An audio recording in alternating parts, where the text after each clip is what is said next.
Hey, I'm Steve Krenz for Guitar Gathering. Thank you for joining us on this quick lesson about where do I put my capo? How do we use a capo on guitar? How do we transpose on guitar?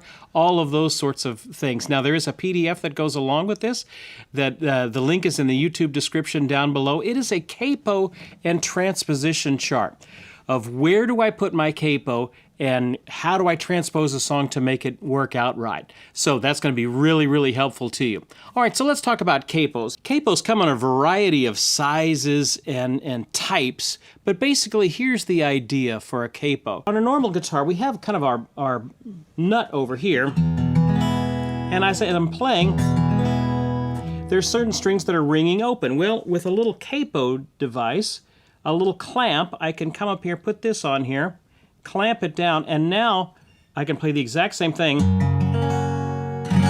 with the open strings, but now it's sounding higher because the capo is clamping it down. Put it on the guitar at a specific fret, and it kind of helps you avoid some bar chords and allows the open strings to ring out, and you can get some really cool sounds with the instrument. So there are different types. Probably the most common type is kind of the old Kaiser clamp. These are relatively inexpensive, and clamp on your guitar over the top like that. Oh, there are other ones here. I've got a G7 here by a company, G7. That one works instead of a spring like the Kaiser ones do. This one works on a little bit of a ratchet system, so you can control the amount of pressure put down against the strings a little bit better. The clamp type capos, sometimes there's too much pressure that gets on it. It'll hold the strings down, but sometimes it'll tug them out of tune. So you can fine tune it a little bit with these sort of capos that are a little bit different. But there are some other sides. There's like this is by a wonderful company, Thalia, and they have a capo. Works basically, they all basically work the same thing, same way. Oh, there are some other funky looking ones that are used in different, this is more of a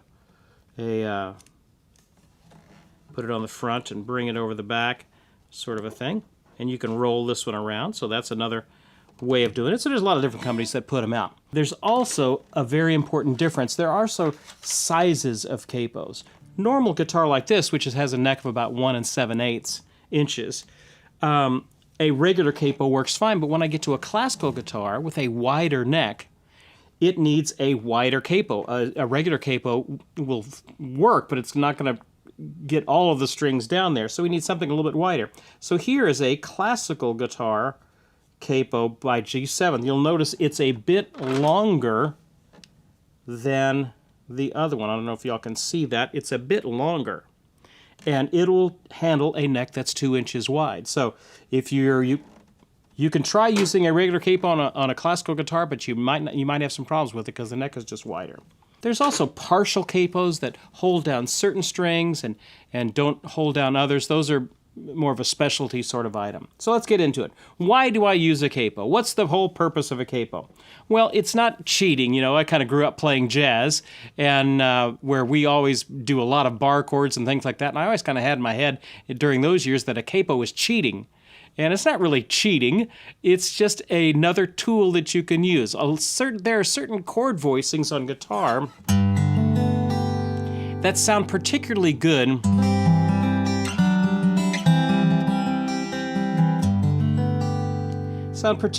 on the instrument, and they have these open strings ringing. Sound great on guitar, and they've got open strings. So is there a way that we could still incorporate those open strings while being further up on the neck? And that's where capos come into play. So I grab my handy dandy capo. If I want to play that lick that I just played there, and let's say I wanted to sound higher, I'll put my capo on here. You want to make sure that your capo's on here straight. You don't want your capo sideways like that. You want to make sure it's straight. You want to make sure it's kind of not, it can be in the middle, or better yet, hugging up against the fret that's right above it. Thinking just like a nut would be on a guitar.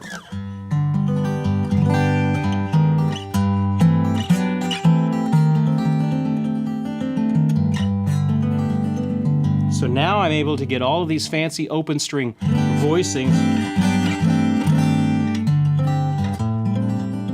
higher up on the neck by using the capo. Guitars sound great in all keys, but they sound particularly great in some guitar-friendly keys, and those are the keys of C, A, G, E, and D. We tend to call those the caged keys.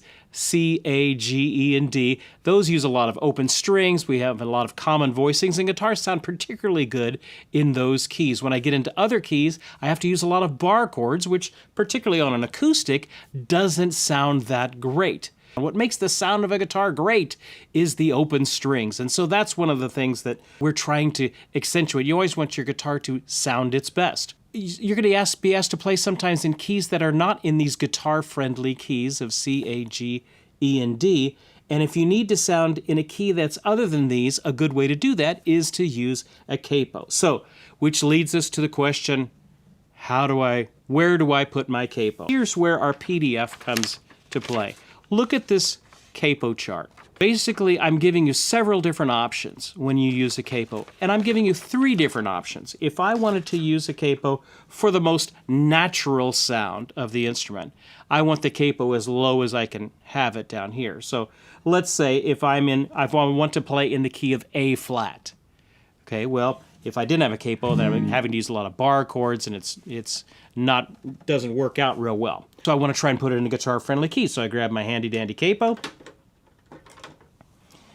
And if you look at your capo chart there, I want to try and get it in guitar-friendly keys. Well, the most natural-sounding one, this column here, is the natural option. So it's going to sound the most like a guitar would normally sound. And where would I put my capo? I would put my capo right here at the 1st fret. If I'm in the key of A flat and I want to use guitar-friendly keys, I put my capo at the 1st fret and play in the key of G. That's what that 2nd column is telling you. I want to play in the key of G. So now, if I wanted to play, I don't know, maybe a 1 chord to the 4 chord. If I was doing it with bar chords, it wouldn't sound good at all.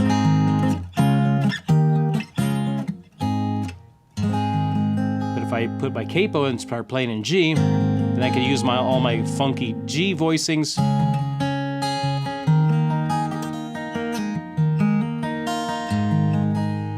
And it sounds great. That's the most natural sounding option. Now I gave you a couple of other options as well. If I want an alternate option, just another place that I can do it. Okay, well, let's see what this would be the 4th column over there. I could put my capo on the 4th fret, and now I'm going to play in the key of E, which is the 5th column over there.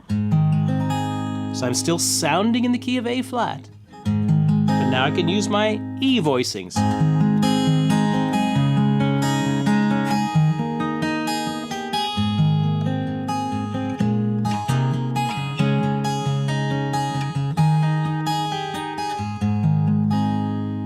All right, so I've got a natural sounding option.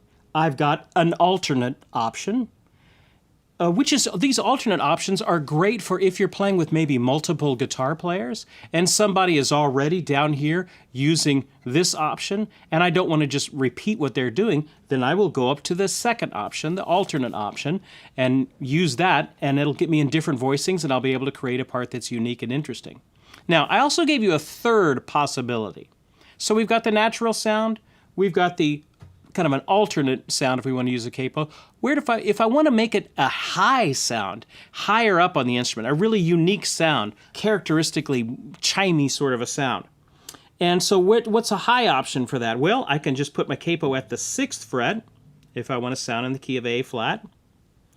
And then I look at that very last column and it says play forms in D. So I would do the 1 chord, the 4 chord, the 5 chord in the key of D.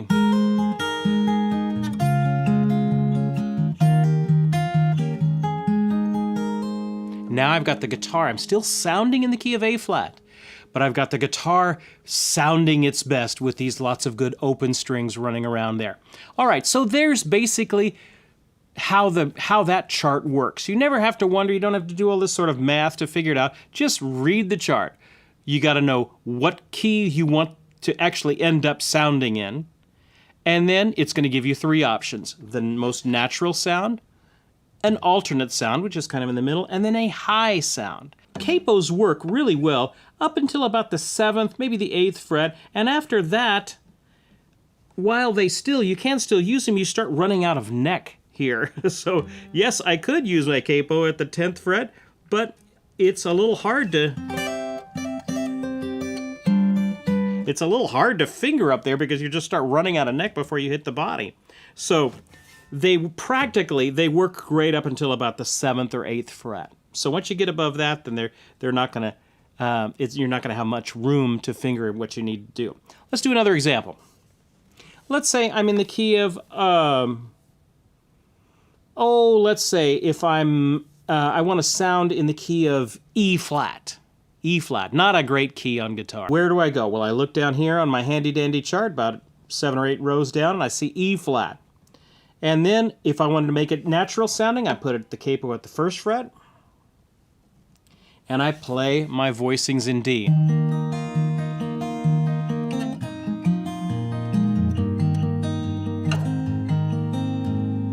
And that's going to work. What's an alternate option? What's another way? If somebody is already doing the capo at the 1st, what's another thing that I could do?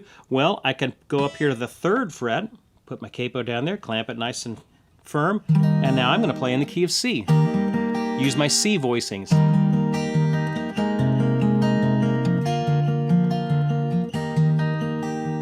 What about a high option? Is there a high option? Well, sure. Go up here to the, what does it say there? The 8th fret. The 8th fret, that's about as high as we want to go. And I'm going to use G voicings.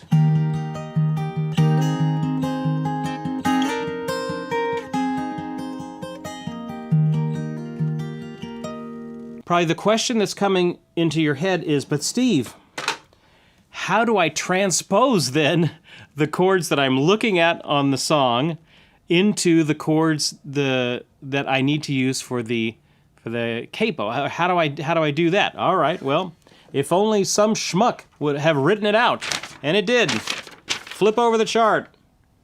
Okay?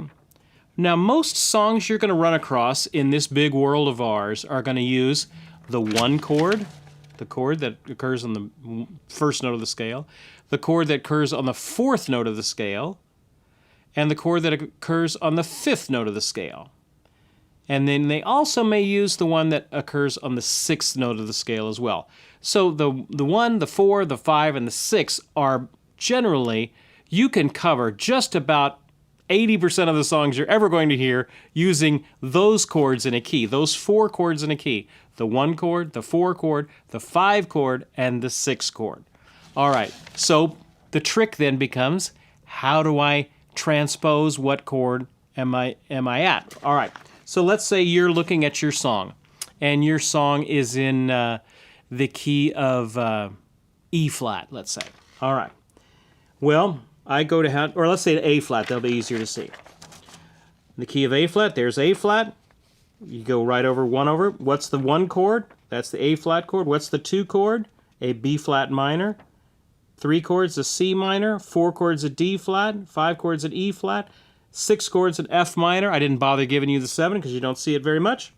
And so I can just go to whatever chord it is on the music and say, oh, well, that's the 1 chord. This is the 4 chord. This is the 5 chord. And then I just transpose. Okay, I want to make that sound in the key of G. What chord do I use? Okay, well, I would use my G shape for the 1 chord. I would use my C shape for the 4 chord. D shape for the 5 chord. So it's all written out here.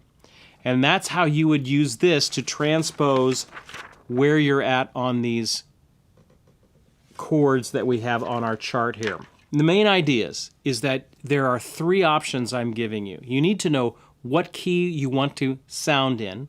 A lot of times I'll be in the studio and we'll be doing a song and I'll have worked out my little part here.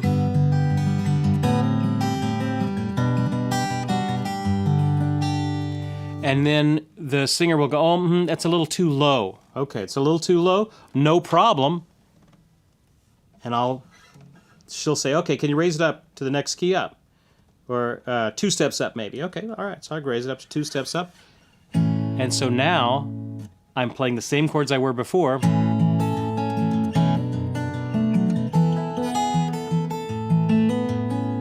But it's sounding not in G, but in A now. So that's a little bit of the why you need to learn how to do that. It sounds a little bit more complicated than it is. That's why I just wrote it out. You can get lost in all sorts of capo math about how many half steps are away from this, and that works as well. I just thought, gosh, it's just not that complicated, so I just wrote it out. So I gave you a chart. So I hope that's helpful to you. Let's maybe do a couple of examples. Let's do a couple of examples. Let's say our chords in our song are a G, an E minor, a C, and a D, which if I know my chord, the transposition chart, this G chord is the 1 chord. The E minor is the 6 minor in the key of G. The C is a 4, the D is a 5. So I'm going 1, 6, 4, 5. All right. And let's say I wanted to play that and make it sound like it's in the key of B flat. B flat. Okay, no problem. I look on my handy-dandy chart, and I want to sound in the key of B flat. All right, so what do? If I want a natural sounding option, I can put my capo down here at the first, and I could play in A, which is the 1 chord. Oh, didn't get my capo down strong enough. The 6 minor, which would be an F sharp minor. The 4 chord would be a D. And the 5 chord would be an E. Now remember, I'm playing in A, I'm thinking in A, but it's sounding in B flat. Let's see, what's another option? Well, I could put my capo at the 3rd, this to be the alternate option. Squeeze that down, making sure it's got good contact there. And now I'm going to play, next column over, in G. The 1 chord is the G. The 6 chord is an E minor. The 4 chord is a C. The 5 chord is a D.